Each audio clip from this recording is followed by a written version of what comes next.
Thank you. Okay, so since we have maximum 20 minutes for this, and the topic in the abstract might seem a little bit niche, I will make first a long introduction that should encompass the totality of the talk, and then I will try to go to the details of my arguments. But I think we should have enough time.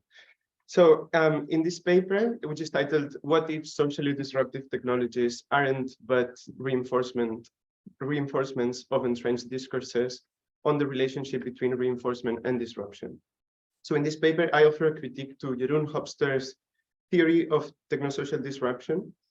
His theory of disruption aims to better understand the relationship between technology and society by addressing the abruptness of social changes as influenced by the presence of new technologies.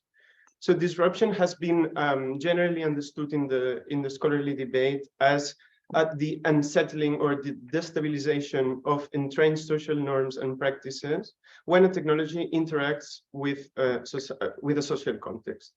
However, Hofstede's theory of technosocial disruption has recently reoriented the scholarly debate to account for the intensity or the depth of such disruptions. So that is that he wants to account for not only this destabilization of the social norms and the practices, but also the challenging of human condition, ontological concepts, and fundamental values that structure our societies. So what Hofstede aims to do is to offer an account of disruption that can explain, for instance, the challenging of the idea of nature and nature itself, offered by geoengineering, the radical alteration of human experience by neurotechnologies, or the disruption of knowledge production, human action, or epistemic practices disrupted by artificial intelligence. So that said, I critique Hofstede for conceptualizing the relationship between technology and society as heterogeneous, as the coming together of two independent entities that in their interplay make disruption emerge. So what I argue is that conceptualizing disruption in these terms runs the risk of seeing the emergence of technologies as having nothing to do with the entrenched social norms, practices, or concepts that constitute a current societal structure. The risk is then that we might uncritically cherish our status quo, and as a consequence, we might see any threat to it as problematic and independent from society, instead of seeing this destabilization as something also potentially emancipatory, and importantly, as dependent on the social structure itself. So to debunk this unproductive assumption, that is the assumption that the idea of disruption is provoked by external stimuli, I argue that technologies cannot be understood as independent of a historical social structure, that technologies can be said to be influenced by the discourses that constitute the historical mesh of our societies in the first place. So in this sense, technologies are always and inevitably the continuation of an entrenched discourse in society. So what I do in this paper, I implicitly build my arguments on top of a post-structuralist background, Foucauldian, Derridian, but today I won't enter into this because it's currently what I'm trying to research into, so how to make more explicit this background. So with this, what I want to note is to clarify that whenever I talk about discourse, I mean it in the Foucauldian way.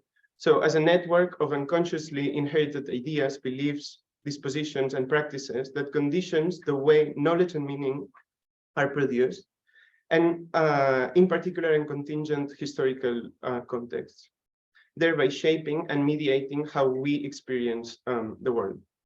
So if what I say is correct, namely that technologies can be understood as the continuation or reinforcement of a discourse, then it is worth wondering how technologies can be disruptive on these grounds. How can something that is an instance of what partially constitutes society turn against society? So is there any relationship between the technological continuation of a discourse and the eventual disruption that occurs in the interaction between such a technology and society?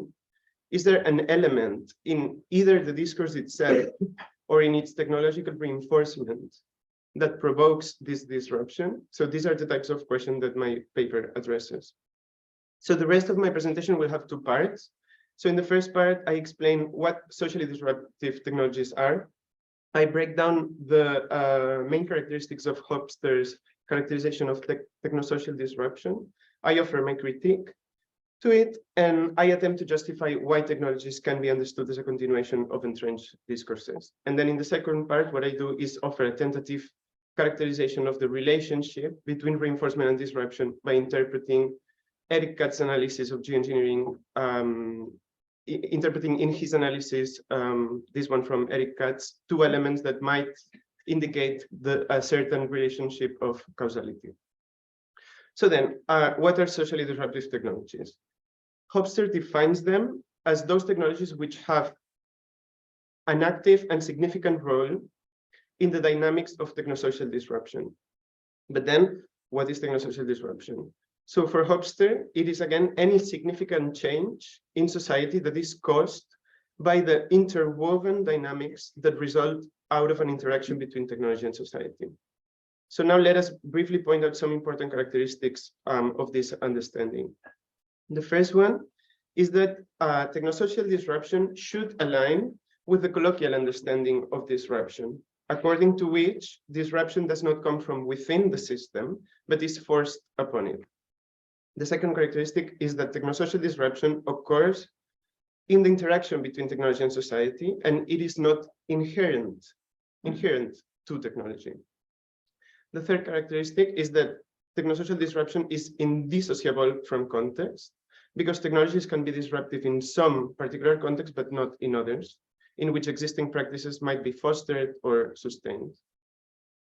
The fourth characteristic is that disruption leaves the world or a particular context in a state of uncertainty, because disruption is not, and here I quote Hofstede, a change of form, but a mode of change in which the form is not yet settled. Now, what's the issue with this understanding of disruption?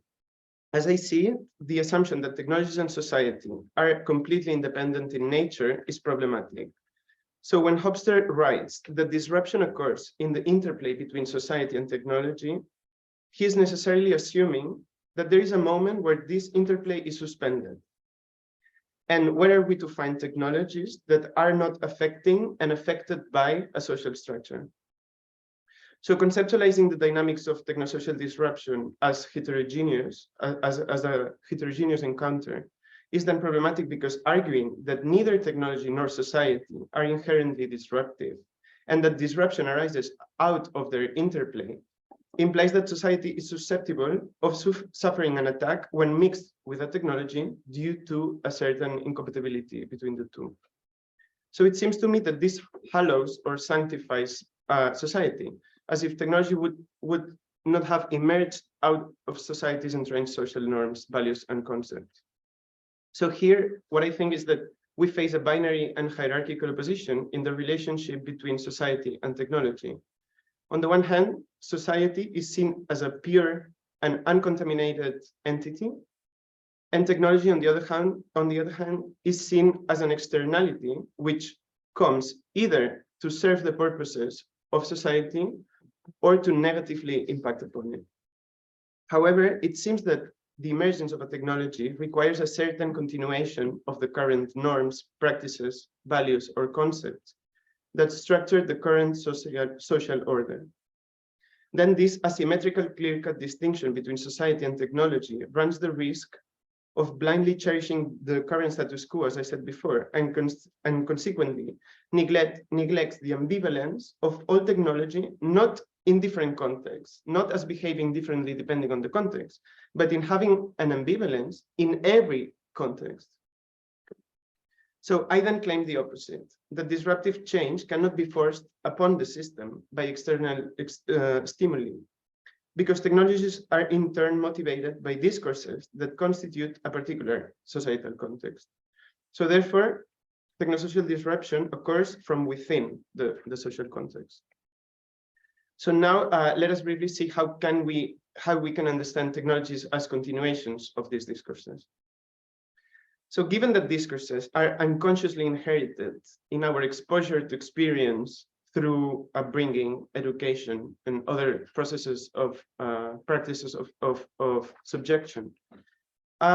These discourses are inexorably present in our ways of thinking and acting in the world. And furthermore, insofar as technologies are in good part the application of technoscientific knowledge for attaining a goal, and such knowledge is conditioned by a historical discourse, then a technology can be rightfully understood as a continuation of an existing discourse. Provided that this is right, the clear-cut distinction between technology and society becomes blurry. If a technology is an instantiation of a discourse that sustains the current social structure, then a disruption would be partially provoked by a technical manifestation of something that is structural to society. So thus disruption would not take the form of the outcome of an impact, but rather of a certain autoimmune dynamic, according to which it is precisely because a technology sustains part of society that society is disrupted. So this was the first part of my presentation, where I have presented my critique to Hofstede's implicit understanding of the relationship between society and technology. And hopefully I have made a case for an alternative account of disruption that shows this autoimmune logic, but with the critical assumption that we indeed can understand technologies as continuations of discourses. But now I want to shift to the second part, where I try to inquire into the relationship between reinforcement and disruption, and more specifically in those instances when this relationship is causal. So, and to do so, I interpret in Eric Katz's analysis of the philosophical meaning of geoengineering the elements that are specific to this mode of reinforcement that leads to disruption. So for those of you who are not familiar with geoengineering, it refers to the intentional and artificial modification of the climate to fight climate change. But it's highly controversial. There are different types of technologies that do this. There are two big types. One is carbon dioxide removal technologies, which literally capture carbon dioxide from the atmosphere. And another type is solar radiation management, which aims to cool down the Earth by reflecting the solar rays. So far from analyzing the social impacts that geoengineering might trigger in geopolitical issues, for example, what Katz wants to do is to focus on the ethical implications of the philosophical meaning of such technology. So in other words, what Katz wants to do is to detect what is being assumed by this technological practice and to identify the logic that legitimates this technology in the first place. So in the case of geoengineering, Katz focuses on the relationship between humanity and nature, which according to him corresponds to the discourse of human domination over nature. So now, here, what would be the deep disruption? So in this case, it would be the end of a natural nature, because biodiversity would be perpetually affected by human regulation of the climate. And secondly, what would lead a specific type of geoengineering, if there are many types, to provoke disruption, if all types seem to refer to the same discourse, this hubristic discourse. So what Katz does is to make an ontological distinction between different types of geoengineering. And I should add a disclaimer that Katz is not interested in seeing any type of relationship between reinforcing a discourse and disruption. He doesn't know about what disruption is. and I am interpreting in his analysis of geoengineering. So I was saying that Katz makes this ontological distinction between different types of geoengineering. And this implies for us that not all continuation of a discourse necessarily leads to disruption. So this also implies for us that there is at least one mode of reinforcement that might contain some elements that establish a causal relationship between reinforcing a discourse and disruption. So Katz considers technologies like carbon dioxide removal to be mild versions of geoengineering, and technologies like solar radiation management, as I mentioned before, to be strong versions of geoengineering. So the strong version of geoengineering, Katz says, and I quote, is ontologically different because of its scope and intention. So it is from here where I take that scope and intention are then the two elements that in Katz's analysis explain a potential causal relationship between reinforcing a discourse and disrupting society. So whereas the intention behind mild versions of geoengineering can be said to be the modification of the environment to redirect the current conditions for existence towards a healthier status, the intention behind radical versions of geoengineering is the modification of the environment to determine those conditions of existence. So then the former has a contingent intention and the latter a deterministic one.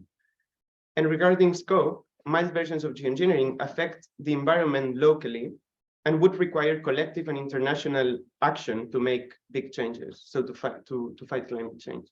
But instead, implementations of strong versions of geoengineering, solar radiation management here, and specifically stratospheric aerosol injection, can be unilaterally deployed in a totalizing manner, because the particles of sulfur in the atmosphere would encompass the whole Earth by the own mechanisms of those particles behaving in that layer in the atmosphere.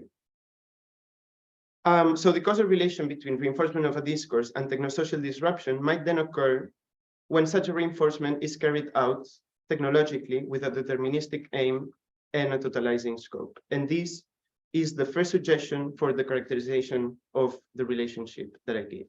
But then to try to improve this characterization, I consider a potential objection which deems this relationship to be unrealistic, because determinism totalization someone might argue that are impossible to attain. So the objection says, insofar as we as humans have never been able to attain full control over nature, the causal relationship here proposed is unrealistic. Even if the discourse of human domination over nature constitutes our societies, it can be deemed as an unattainable ideal.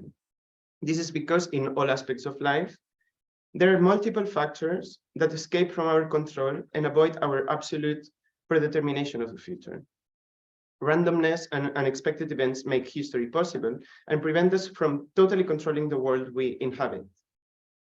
Without this, there would not be unintended consequences, but also not ethical issues, and this seems to be everywhere. So for instance, the pace at which we consume non-renewable resources for our living might become a problem for the living of future generations.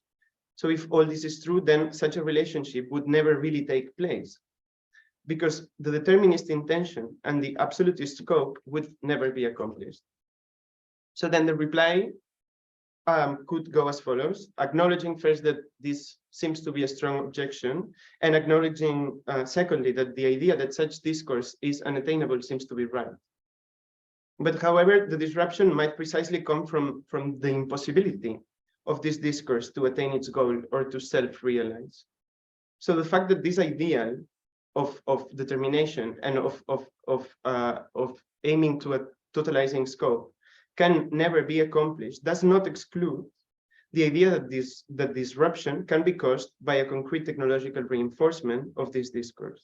So in other words, there is no need for the determinist intention or the absolutist scope to be actually effectuated for the disruption to take place. In fact, what this objection allows us to do is to provide a sound interpretation of such of why such disruption occurs.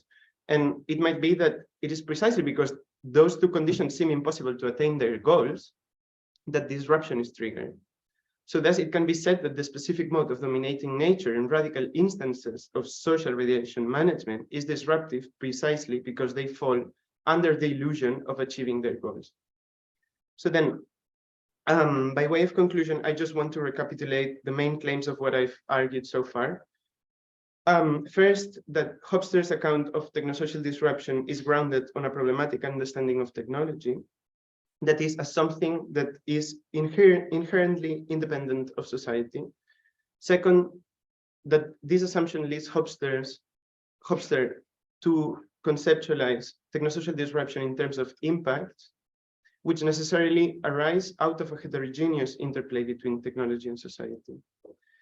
Third, that technologies can be better understood as reinforcement of discourses, which are in turn constitutive of society. Fourth, that it follows from Katz's analysis of geoengineering that there is a causal relationship between reinforcement and disruption, which only occurs when the former is carried out with a deterministic intention and an absolutist or totalizing scope. The fifth point would be that then the elements that make such relationship causal are not to be found in the discourse itself, but rather in the modes of reinforcement of such a discourse. And then the last point is that reinforcement might necessarily lead to disruption because adopting a deterministic intention and a totalizing scope cannot self-realize, and disruption might then be the wound left by its excess or its rest. And that was it. Thank you.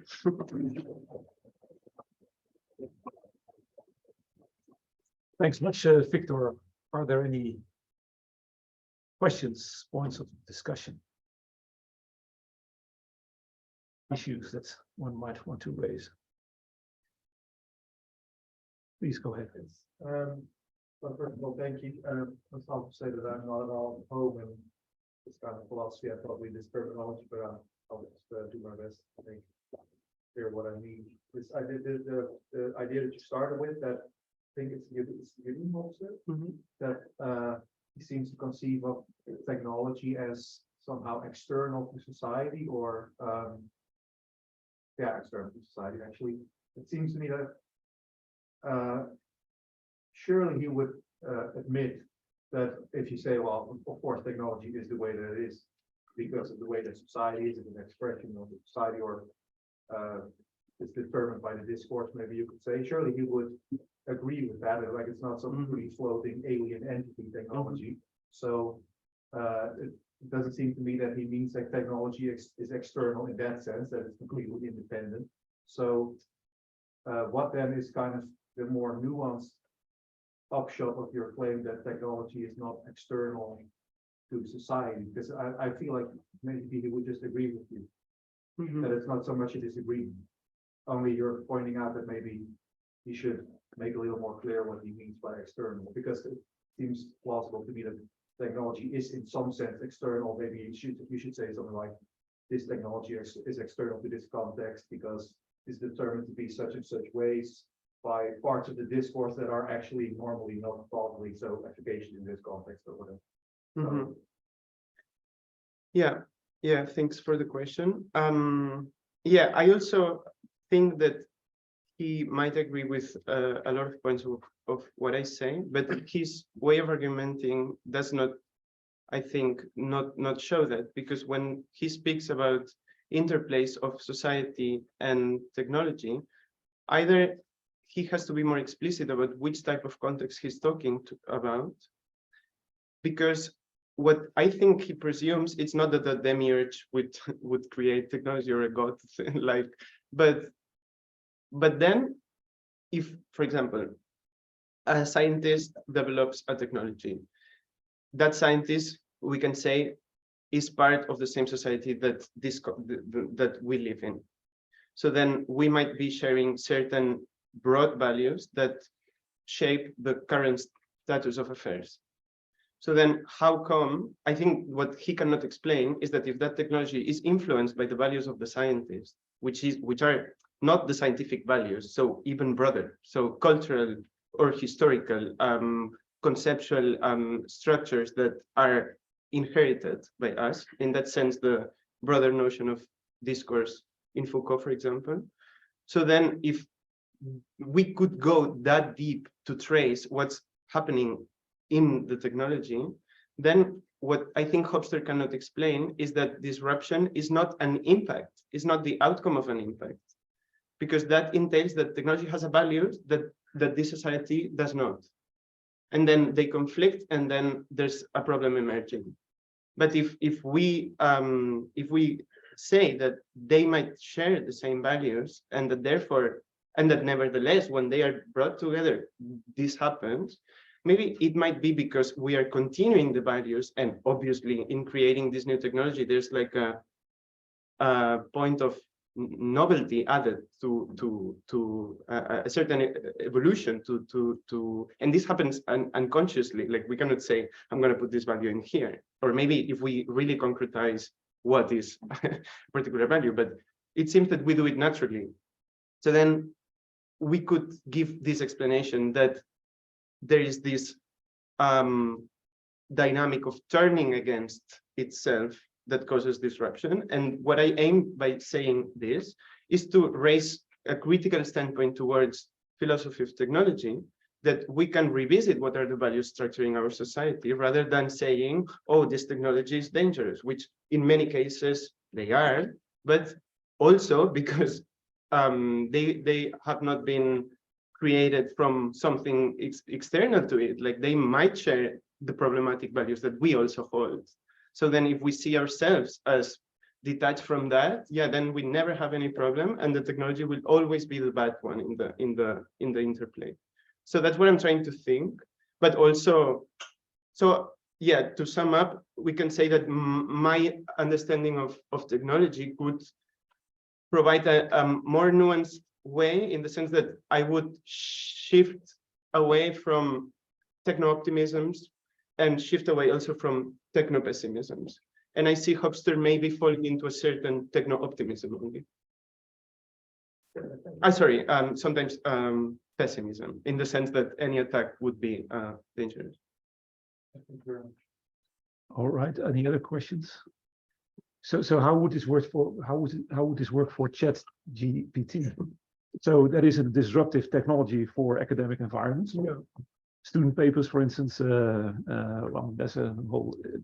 But then would you say, well, but you know, this very technology is influenced by the values that we have, namely quick access to information. So in a way, it's a prolongation of the discourse that's going on in society already. Is that would be your take? Yeah, really, really nice question. So first I have to say that I should include more examples in here to just be able to respond. But improvising, I could say that maybe the values of how do you say, not fast, quickness or fast accessibility. I don't know if those values would be in the level I'm trying to aim at, but maybe the way we've progressively, maybe with technology also evolving, so that we, in the same way that we look for synonyms with no problem in a dictionary and we rely on external sources, maybe there are certain patterns there in understanding, for example, philosophy of mind in certain externalist accounts that understand the mind arising as the interaction between brain and an external thing, for example. So maybe it's worth understanding how those type of conceptual structures, which are philosophical work done, are embedded in this type of technology. So if you discuss this relation between society and technology, it seems to me also important to see that, or to acknowledge that society isn't just one unitary thing. I mean, there are all sorts of communities, and some communities are still not open for television or iPhones and the like. So you know, there's technology in society at large, but not in that particular society. And so I see a resistance to certain forms of technology in small groups. Yeah. So to me, it seems that this very big thesis must perhaps be broken down to more local, real world communities than, you know, society at large. That's a big thing. So thanks very much for this presentation, and it's surely very important to think about technology in our society. All best with your studies in Twente. And now we're going to listen to Isa Kooijman,